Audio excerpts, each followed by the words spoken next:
if the reader knows everything at the front end of what's developing in this guy's life, it would lose a tremendous amount of its power. So I set the story up when the clock had already started ticking. Right. And the reader doesn't know the details at that point, but the guy is in the final phase of his life when you meet him. And there is some limited amount of time left, and the reader gets to know more and more information about what that limited amount of time is as the story goes on. And we all know there is going to be an ending. Whether the ending is natural, unnatural, coerced, voluntary, it's all up in the air until the end of the story. But it's all defined by the clock that started ticking right at the beginning. Right, and that I think is one of the major techniques for writing a really good thriller, is to be able to power a story through, because you're in a compressed time frame. And as you say, you know there is going to be a resolution. You know, the 24 hours is going to be up. It's kind of like being pregnant, you know. Yes. I mean, well, you don't know, but I know that at some point, you know, you're going to have the baby. It's going to happen, and it's a great way to move people through a story. It's apocryphal to me almost at this point, but Ridley Pearson supposedly once said that mysteries are about the who and thrillers are about the when. And you know in the story that there's going to be a when. And the clock is what is the definition for that. Well, it's been used, you know, to a greater or lesser extent by a number of crime writers, but I have to say I found it interesting when I got into this book, which I didn't expect to be that particular kind of thriller, and there it was. And, you know, it's kind of like meeting an old friend. That's one of the things I love about genre fiction, is there are certain, you know, time-honored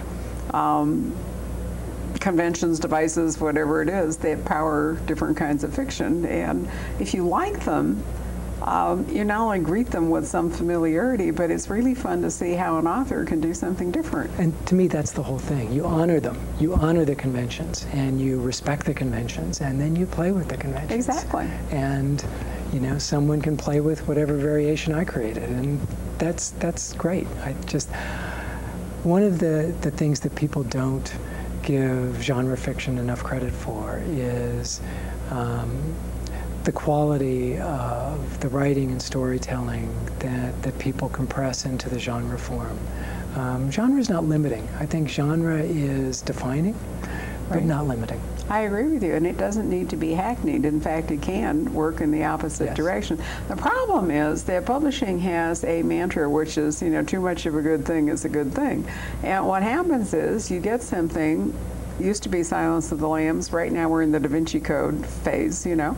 I had to do a big interview the other day about the new religious conspiracy thriller subgenre, you know. Well, the problem is that then everybody rushes to do it, and what you get is way too much, and a lot of it's terrible. And people get bored, and then they assume it's all hackneyed and trite, gives it a bad name, and then it kind of dies and moves on. And that's what makes genre fiction have roller coasters, both internally in the sense of the different kinds of genre within crime, but crime and romance and science fiction and fantasy and the Western and all, they all sort of roll over. And a lot of it has to do with how much material is rushed in, much of it bad. It's hard for me to imagine writing for an entire year about something about which I don't feel some passion. Right. So trying to chase a subgenre because it's hot, I can't imagine doing it. I suppose that you know, people feel that they must for whatever reasons, but I can't think of too many times when it feels like it worked. You know, on the other hand, you know, I look back at we were talking about Presumed Innocent, the creation of a subgenre, and you know, it certainly endured and turned out some tremendous writers following. I would not have thought about writing Privileged Information if John Kellerman had not written When the Bough Breaks. Not thought about it because I would not have had a sense that the public would have had an appetite for reading about a psychologist. He didn't inspire it as much as he told me was possible. Right. Well, and I think that's currently what's going on with the Da Vinci Code, is that there's always been an interest in the quest novel. It's like the oldest form of fiction. The Odyssey is a quest novel. And I think that today there's this way of structuring opening a window on the past from the present means that you get the benefit of contemporary fiction and historical all put together. And I think that's the thing that really is interesting people an awful lot about books like the Da Vinci Code. And you know, they don't have to be religious conspiracy clones, but you can hook in a reader who thinks, I don't want to read an historical. Right. And yet let them, in fact, look at the past, which in a way is what you're doing in Kill Me, if you think about it in its own way. It's a look at this man's life through fragmented memory, which is how memory is, right?